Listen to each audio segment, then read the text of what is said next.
Okay. You know, to get it directly into the nervous system. See, I like the sub-Q on the same day as the TD-DMPS. And the only reason we haven't done it yet is because I didn't understand it well enough to think it was going to do something different than what I knew I was having success with the folic acid B12. Of course, you know, as a scientist, not just as me, Dietrich, the human being or the doctor, but as a scientist, I would say, why not throw it in? No, why not throw it into the TD-DMPS? The folic acid B12. The folic acid B12 and N-acetylcysteine. Because what we're after is an intraneuronal absorption of the stuff. Otherwise, you can just give it sublingual and we get the same effect. But the only advantage by injecting it under the skin is that we get the uptake in the nerves, which we also get with Butara's transdermal technology. And so, well, good thing we have Tom Bader's daughter sitting in the room, and we can just have him start working on that. I'm just proposing, you know, since we do want to get away for the moms from the injections, we do want to get doctor independent, because doctors have become the obstacle in the movement of autism, finding cures rather than helpers, facilitators. And so to move that process further ahead, I think just from my understanding of the physiology of the skin and how things are wired up, it would be wise to use the same technology to create a compound that has, what's his name, Newlander? Newbrander, to have his protocol in a TD form. So they don't have to do the shot. Yeah. Right. No, that totally makes sense. And Melanie can. And because the experience is already there that it works in a time-linked fashion, that means simultaneously with the TD-DMPS. Right. To not violate Butara's patent or whatever, it should probably be a separate solution, but give them at the same time. Right. One other thing that, just to correct what you had said earlier, based on what I understand from the Buttar College Pharmacy people, is one of the every other day ideas is, when we first started this, I came up with in and out days, but I did them by days of the week. Monday was always in, Tuesday was always out, every other day, and then Sunday I liked having a free day where we didn't do anything. And when I brought that to Tom Bader's attention, he said, no, you don't want to do that, because part of why we think the TD-DMPS is working is because even though most of it you use in the first 3 to 8 hours, there's still sort of this subtle blood level that when you come in 48 hours later, you end up with sort of a behind-the-scenes blood level of DMPS. Well, it's just a theory. It's just a theory. It's just a theory. I don't think it's true. The absorption with the phospholipids, the carrier that are used with the TD-DMPS, the absorption is so rapid and so complete. You mean when you add in the phospholipid exchange thing? No. Just the transdermal carrier mechanism is usually. I mean, it's not disclosed, but it's usually a phospholipid carrier that is used. That is so rapid, and the DMPS, when injected, you know, which you would expect, we use much larger doses. Right. We would expect it to linger for a few days. It's all out within 3 hours, and so the transdermal form, I do not expect it to take any longer than that. And we'll have to look up what he said about that, because he definitely based his hypothesis on something, but I can't remember clearly what it is.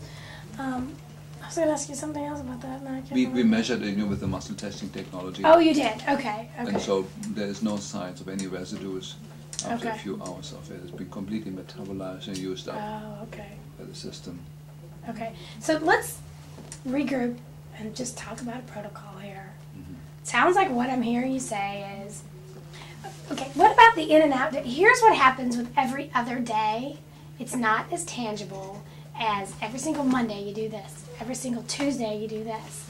And I really liked the in and out, Monday through Saturday, and Sunday you're off. I think it's absolutely a good schedule. Okay. It's also biblically exactly correct. There's something biblically correct about that. So let's say Monday, Wednesday, Friday, you start the morning with your highly mineralized product, and you do it with breakfast, and you do it with lunch, and somewhere in there you're going to have some NDF, probably in between meals. Yeah. Where are you doing the phospholipids in all this? The phospholipids are going very well before a meal. Before a meal? And they can just play around with any of that once they understand all the contraindications and the roles that it plays. So we have minerals on board, we have NDF or PCA or metal-free on I board. would give with the meals, I would give a couple of capsules or tablets of CGF chlorella as a binding agent. For the food. Mm-hmm. So what we were talking about with the EDTA, So you would do with chlorella.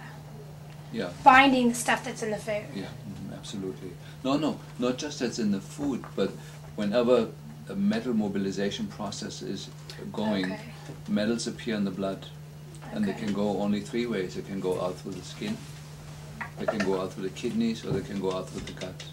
Okay. And in the study that I did in Germany at the University of Tübingen, we showed that when we load the food with chlorella, that the food starts acting as a sponge that siphons off the toxins from the blood into the gut.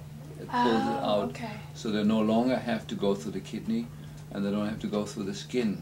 So that way people don't get the skin rashes, and they don't get the kidney problems that are associated with detoxing. Okay. And so it's a wonderful safeguard, and the chlorella on its own then has all these other factors in it, the amino acids, the peptides, the membranes, to absorb metals. Okay. Yeah? So for my protocol it's very important to have the chlorella with each meal. Okay. 4 tablets is fine. It's not a huge amount, it's not a cost factor, it's very inexpensive at that level, and yet it adds a huge component to the thing. Okay.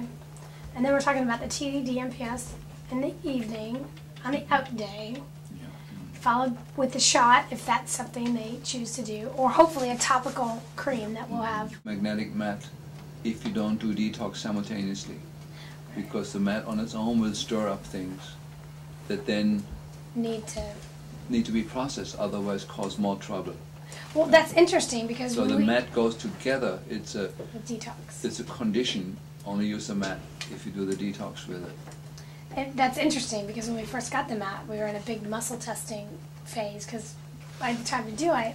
And the only time he didn't want the mat was when he was acutely sick. Yeah. And he would not want it for as long as he was sick with a fever and just really sick. And then as soon as he was better, he would want to go back on. Yeah, and so if you look at the mat as an additional, very significant mobilization method, then everybody should have a mat. Right. And we have to know that sometimes it's not, in an acute situation when somebody's acutely ill, not appropriate to mobilize during that phase, to push the mobilization. And so the only trouble with the mats is the weight and the physical management of the mats. If you have a reasonably sized home with storage possibilities and where the bedrooms aren't cramped together, where it's difficult moving around, if you have a little bit more space than that, it's fantastic to have the mats, but also be willing to pull them out sometimes when the kid is very ill, when it goes through the measles or the mumps or the chicken pox. It's probably best not to be on the mat during those days. Yeah, so I don't think Dr. Bonnet would agree with us, but we'll get him in a room and see. No, he wouldn't, but the thing is also he sits on the telephone, he never sees a patient. Yeah. So he's not there like a mom who sits by the side of his bed, of her son's bed, when he's sick, being up all night long, fighting for the life, he's not involved with that. So really quickly, something I'd like to definitely go over is, with Dr. Buttar's protocol comes hurdles. A couple of the hurdles are finding a doctor who will prescribe it in the first place, because it is a prescription, and then also doing all the tests that he suggests. And those kind of go together, because in his estimation, the doctors need the test to cover their butt to do something that's quote-unquote experimental. Having said all of that, what do you feel a child doing TD-DMPS needs to do diagnostically to be safe, based on your experience with DMPS and TD-DMPS?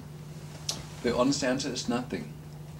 The TD-DMPS is as safe as aspirin. In fact, the studies on DMPS showed, in terms of the reaction dose-by-dose comparison, that DMPS is safer than aspirin.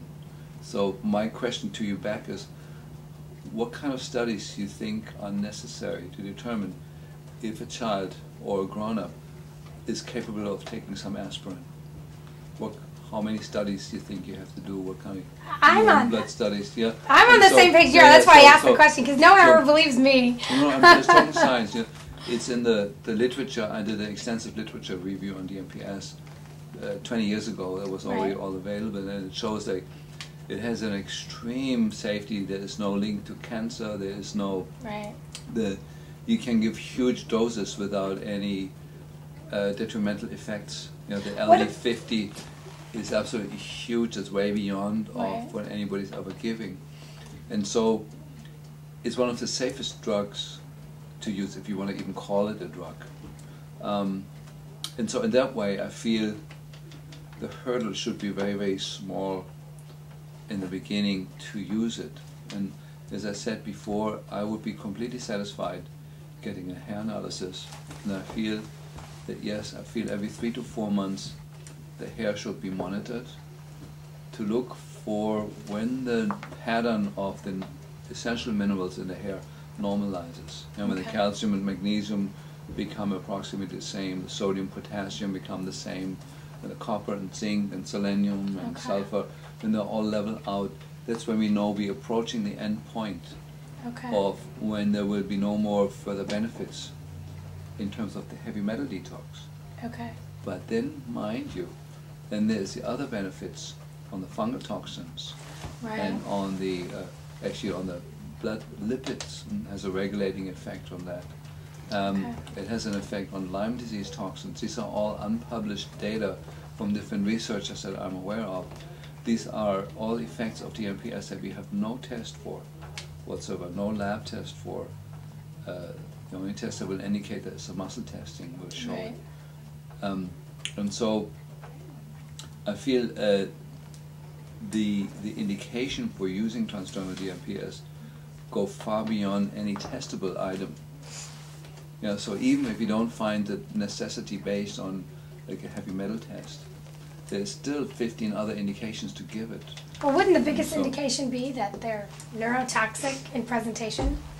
That they have a neurological or neurodevelopmental disorder. Right. That's the indication. That's or that they live on planet Earth, or if we spread it exactly. more. Just living life on Earth, for me, is an indication to do regular detox on grown-ups and children and everybody. And so I would put the benchmark very low. Now, if you ask me for the politics of it, you know, is it FDA approved or isn't it? Yes, it's in a gray zone between FDA regulations. It's approved as a custom compound. That means pharmacists can use it if you write a prescription for a specific patient. Then the pharmacist can go in the back in the garage and mix it. It's basically sort of what the law says. But how it is imported, how it gets to the pharmacist, that's not affecting the jurisdiction of the physician. We need to kind of be able to write a prescription to a pharmacist. The pharmacist need to make it for us and send it to us. So the legalities are pretty simple, but don't ask me too much about it. Well, I'm going to ask you this. Once you saw what Dr. Buttar had been able to accomplish, which was, obviously he's getting this DMPS through the skin, or no one would be having the success in it with muscle tests. Did you ever play around with trying to make a comparable compound through one of your pharmacies? Or no? No, it never occurred to me. That's just brilliance, you know. Because people are doing that, and what's happening is, A, sometimes it's oxidizing on contact and causing a rash. B, I think it rarely has the methionine in it that at your heavy metal detox conference I learned potentiates the DMPS. And I just think there's some technology in the TD DMPS that they're not going to give you that's making it a superior product. And it's sad that some of these doctors are trying to do alternative things and the patients don't even really know what's going on.